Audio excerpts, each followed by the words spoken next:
Well, part 2 of vector analysis. Bing, bang, boom.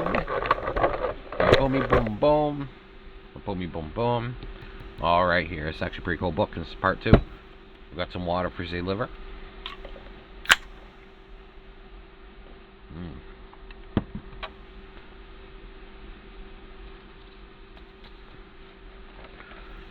Let's begin with part 2.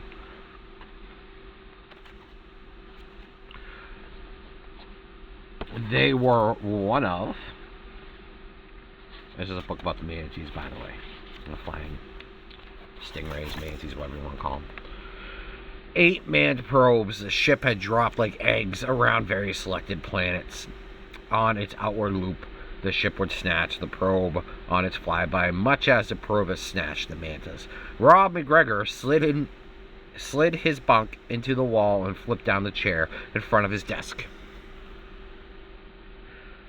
Forms, and more forms. Bureaucratic nonsense, he thought. He left behind on Earth. No such luck. Date of birth, maternal great-grandfather's date of birth, color of my father's eyes, number of miscarriages, history on multiple births. What? Oops, wrong section. He wrote does not apply in block letters across the page. He did this with great satisfaction and underlined it twice. Smart man. He attacked the remaining pages with determined vengeance, pausing only to fix himself a cup of instant coffee.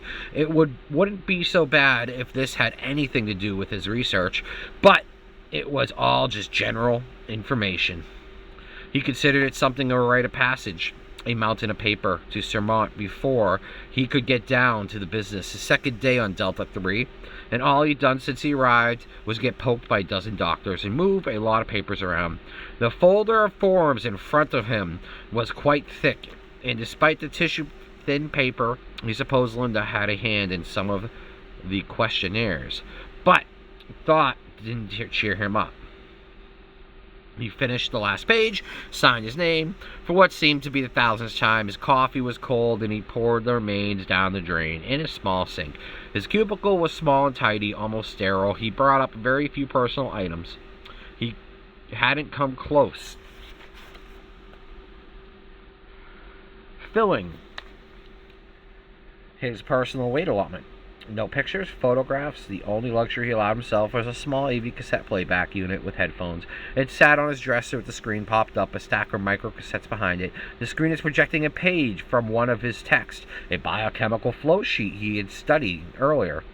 A few of his cassettes were music of popular novels, most mysteries by 2 or 3 of his favorite authors, and the majority was reference works pertaining to his research.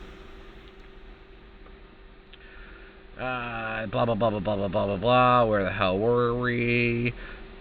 His grant would only last 9 months to a year, and he figured he'd be busy most of the time.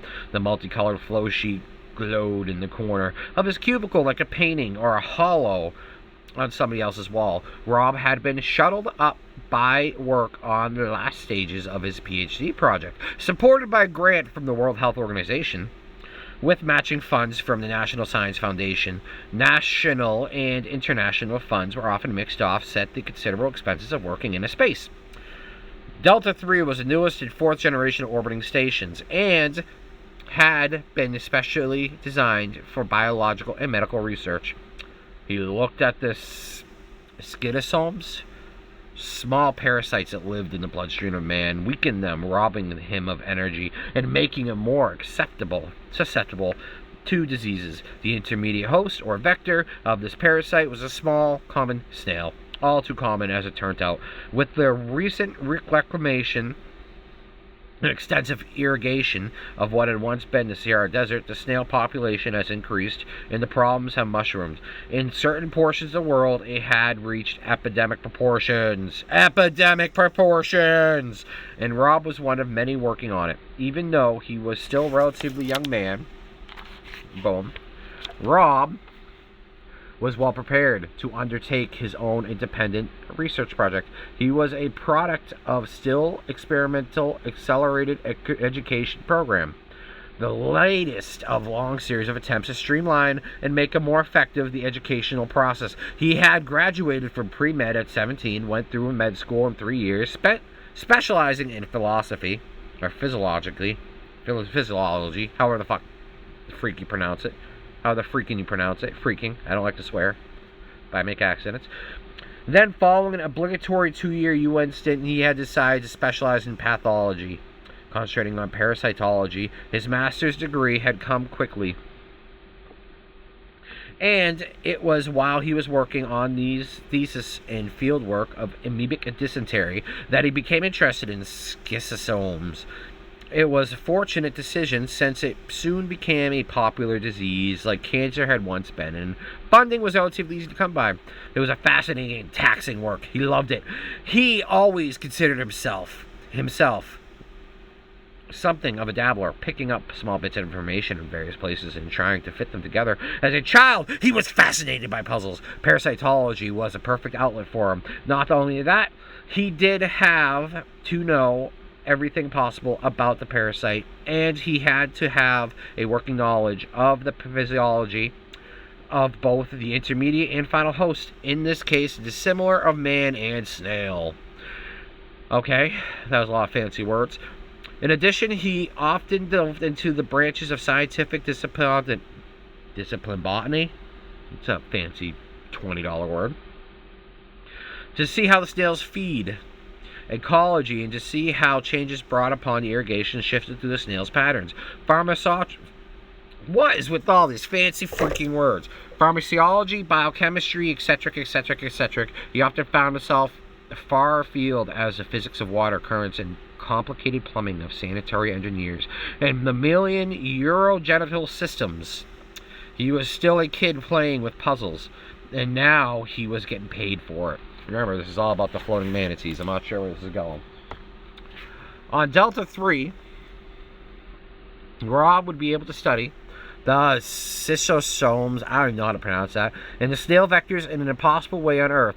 Here he could control almost every conceivable factor: gravity, heat, light, atmosphere. Maybe the answer would be there, maybe only new data added to the constantly growing bank of scientific knowledge. He had designed his experimental protocol carefully, and it passed the board with only minor changes and additions. Accordingly, it could carry out of nowhere else but on Delta 3. Delta 3. The fact that Linda was also on a year's tour here hadn't entered into it at all. Rising Rob gathered all of the papers, stuffed them into his folder, flicked it off his desk. He had pushed the privacy screen aside. He realized he left the viewer on. He walked back across the cubicle. It only took 4 steps to start to turn it off. Paused at the moment. He pushed the scan button and held it, and images slid across the screen. He stopped at a new chart, hit the intensifier and magnified a portion of it. The Krebs crackle? Glucose triosmophate, pyruvic acid, and he studied it for a moment, although he knew it by heart. Then he turned off the machine. It was fresh in his mind, and he knew his subconscious would mull it over for a while. Follow the random connections while he did the other things. It was a habit he picked up as a kid, working on crossword puzzles. The answers often popped into his head. Hours later, while he was thinking about something else, he trusted his subconscious. Oh, that felt good. It didn't stumble across his conscious mind, did. He left his cubicle, headed towards the corridor. He had to return forms to Johnson, the personal coordinator. Her office was on the other side of the station, and while he could go the long way around and stay, time for some water.